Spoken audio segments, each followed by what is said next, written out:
Hello, Whovians. Hello. Welcome to another episode of our season one Doctor Who reviews. As we're not going to discuss about an episode because, as you can probably tell, there is no Doctor Who this week. I kind of had to do it. I'm sorry, I had to do my intros from previous reviews there, but I have a very good reason to do this review though, because I thought it would be a good opportunity to sort of discuss about mostly my favorite episodes and favorite moments from season one as a chance to sort of do an overview of season one of Doctor Who, which now that the season's concluded, we now have a chance to sort of reflect on some of the best moments and some of the things we love about season one of Doctor Who. Because I know even though the ratings may have not been the very best, at least there was still some good moments in this series of Doctor Who that definitely deserves attention and deserves worth checking out. Which, by the way, there'll be a link in the description for those of you who want to check out the entirety of season one, which is on BBC iPlayer if you're in the UK, and there'll be links to Disney Plus for those in the States and across the world who want to watch it through Disney Plus and check out all the content there. So, without further ado, let's begin by looking at basically my favorite episodes of season one.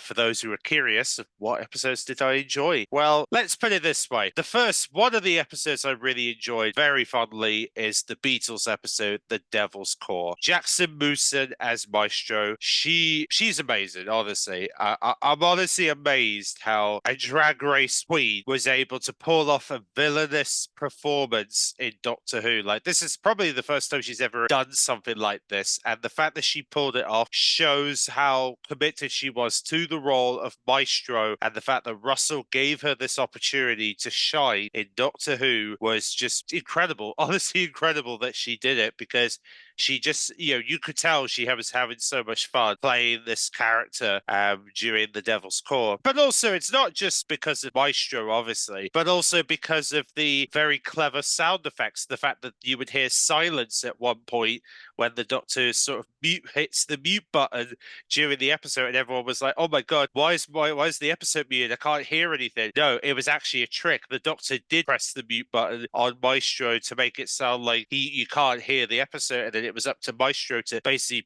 reverse that trigger so that they can bring sound back, which was really clever. And also on top of that, we get to see Ruby play a keyboard and play her theme in a keyboard on a piano, which was really cool. And then there was also the opportunity to also see the Beatles, even though the Beatles characters weren't heavily involved in the story, but we do get to see them a bit in the story. So there was a bit of involvement of the Beatles. The fact that we got to see them record their first album, and also the fact that we saw appearances from Strictly, head judge Shirley Blasey from Strictly, along with Johannes, which, by the way, they'll be both returning in Strictly later this year, which I'm pretty sure that they're probably preparing themselves for the next series of Strictly already. But it's just great to see that they were having such a great time appearing in Doctor Who, and you could tell they were having so much fun doing the dance routines. It almost feels like it was choreographed by a Strictly choreographer, which is really weird because it kind of feels like that.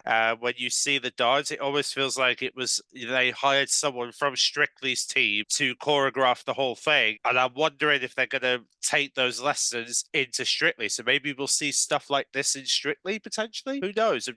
I mean, it's their 20th anniversary this year, so who's to say they won't bring some elements from Doctor Who to Strictly? Who knows? That might be interesting. But nevertheless, it was great to see them involved in the story and having a great time in Devil's Core. I love that story. Another story I really enjoyed was in terms of another story I really enjoyed, I will admit, I actually kind of thought it was really, I thought the 73 yard story was very mysterious, with the whole Ruby Sunday being followed by this 73-yard woman the woman, as they named her in the episode, we don't really know who she was, but all we knew is that she basically was 73 yards away from Ruby. So yeah, it was not only a creepy episode, but a very mysterious one at the same time. And you never knew what the whole point of that story was, and people are still trying to figure out what the point of that story was. But in a way, it kind of does make sense now, considering we have G. William featured. That interview was featured in the finale, so maybe it was that element that we were supposed to pay attention to, which I think that makes the most sense here. The whole 2046 element, which would explain what was going on with the whole Ruby Sunday stuff in terms of searching for her mom. So yeah, that was a very creepy story that I actually kind of enjoyed. But I enjoyed the mystery of it, which was I thought it was really cool. They did a pretty good job on handling the mystery of 73 yards. Another story I also enjoyed is, of course, I will admit I really did enjoy Rogue. The whole stuff with obviously Rogue, the character, the fact that he's this bounty hunter that has this sort of romance with the Doctor, and yeah, he's bound to return at some point, considering that he has this affection to the Doctor, and the Doctor has an affection to him. And yeah, I feel like that's going to be a story leading into the 15th Doctor's regeneration. That whole like them being apart and they're going to want to find each other part is going to end up coming up at some point, and I feel like that's going to be a storyline heading into the throughout the 15th Doctor's storyline that will eventually become maybe his regeneration, potentially. Who knows? I just thought I'll throw that out there in case that's something they're thinking about. But it's it's a very powerful story. Rogue was, and I also love the fact that it was so Bridgerton, as Ruby says. That was pretty. Another story that all right, I guess I don't know whether I'll say it's like necessarily favorite, but I thought it was very cheesy that in Doctor Bubble they played the Itsy Wincy yellow bikini song from from early 90s. I thought it was a bit cheesy that they did that for the opening of that story with the guest star being the main focus of the story, and that was a very cheesy way of starting the show. But hey, I had to put it at the start of the intro because I thought it was just so cheesy the way they did it. Yeah, so I thought that was kind of funny to watch. It kind of was a bit like that's cheesy but funny at the same time. Yeah, so that was great. That was another favorite moment of mine. I suppose we'll throw that in there. Another favorite episode of mine. I love the whole clip, the Legend of Ruby Sunday, with the cliffhanger of Sutekh the Destroyer, or should I say, the God of Death. Yeah, I nearly got his voice nearly, Gabriel Wolf's voice. But yeah, Sutekh, the way that they built up to Sutekh in The Legend of Ruby Sunday, really well done. And the fact we got to see Mel and Rose Noble, even though Rose Noble never really did really much. I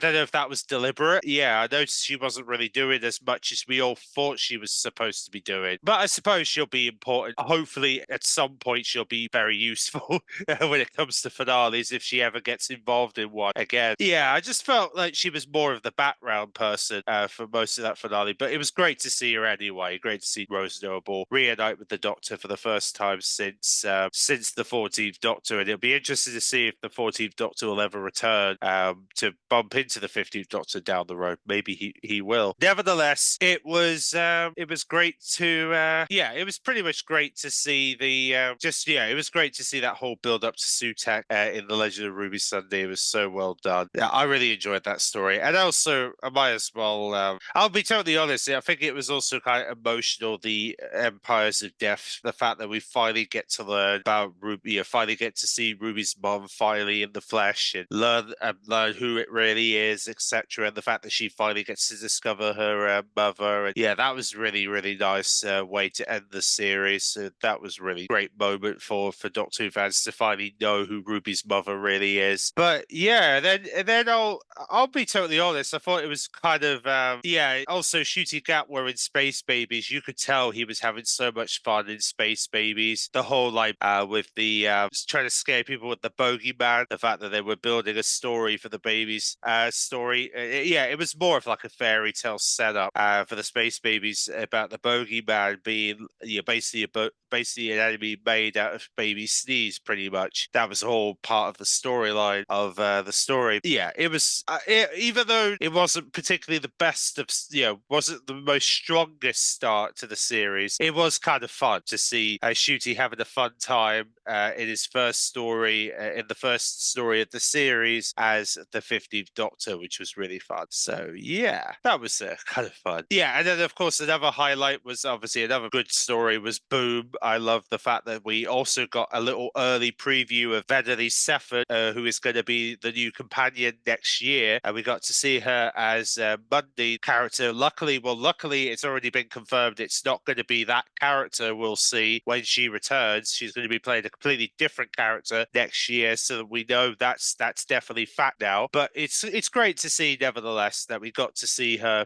involved in Doctor Who a year before she becomes a companion for Doctor Who, which I'll be very interested to see how she becomes the 50th Doctor's companion, how she gets involved with the whole Doctor and Ruby dynamic going forward. I feel like she's going to be brilliant as a companion. I'm sure we'll learn more about her character later this year, maybe. I would imagine we'll get a name of who her character is soon, I would imagine. But yeah, it's going to be interesting, nevertheless, to learn what her character's name is going to be and what her character is going to be like next year when we see her on screen. But nevertheless, they were just some of the favorite stories of mine from season 1 that I really enjoyed. And then in terms of, then of course on top of that, you've also got very emotional moments in the series where the Doctor, you had like moments where they were sort of expressing what it kind of feels like they're expressing racism during Dot and Bubble, where you have the main guest star trying to single out the Doctor from wanting to save the crew members in the Dot and Bubble story. There was a lot of messages that were sent during the story. The messages of obviously racism during Dot and Bubble, the whole government stuff in 73 Yards, which is very obviously, which was quite funny because it was around that time they announced that they were doing the general election. So it's kind of funny knowing that the election's only just a few days away now because of this. And then you've also got they're kind of sort of focused on a couple of messages in the real world in this story. I think they were the two that they were mostly pushing to sort of push some conversations in the real world, or at least that's what Russell wanted to have following those episodes, which is really good. So that was good that those conversations kind of got pushed in for a reason. But yeah, it's either way though. I'd be and then of course other moments also include I think the other moments was the fact that we got to see the remembered TARDIS, which we saw from Tales of the TARDIS series that finally came involved into the series, and the fact that Ruby was responsible for bringing it into the 2-part finale by remembering that TARDIS, and it was just great to see that TARDIS being involved in the show, which was really cool. And then on top of that, we also have we also had some other moments where we also had moments where we had to follow the whole Susan twist stuff. Yes, there's always a twist in the end, as the Doctor says in the Devil's Core. So yeah, there was a lot of involvement regarding Susan, and then of course Twist, considering Susan Twist, the actor kept appearing a lot during the series, and also the fact that the Doctor called out Susan Foreman during Devil's Core. That was great to hear that name again, because we haven't heard that name in so long. Man, I honestly hope that we're getting closer to the day that Karen Ford finally returns as Susan Foreman, because man, it would be so good to see that reunion between the Doctor and his granddaughter finally happen, and I hope it happens soon. I really do, because we've been waiting for this moment for like nearly over 60 years now, and man, I'm just ready for that moment to happen more than ever now, and I hope we're getting close to it. That's what I'm hoping. Let me know in the comment section, what is your favorite moment and your favorite episodes of season 1? I would love to hear from all the Whovians their favorite moments and episodes from this season. Of course, as I said, there isn't any Doctor Who now until pretty much Christmas now, when we'll be seeing the Stephen Moffat's potential last script get broadcast to the world at the end of the year, and we know he's in charge of this year's Christmas special. So it's going to be very interesting to see as we learn more about this Christmas special over the coming months. Hopefully, we'll start learning about it gradually. But in the meantime, time, however, I'm going to be doing obviously a review of the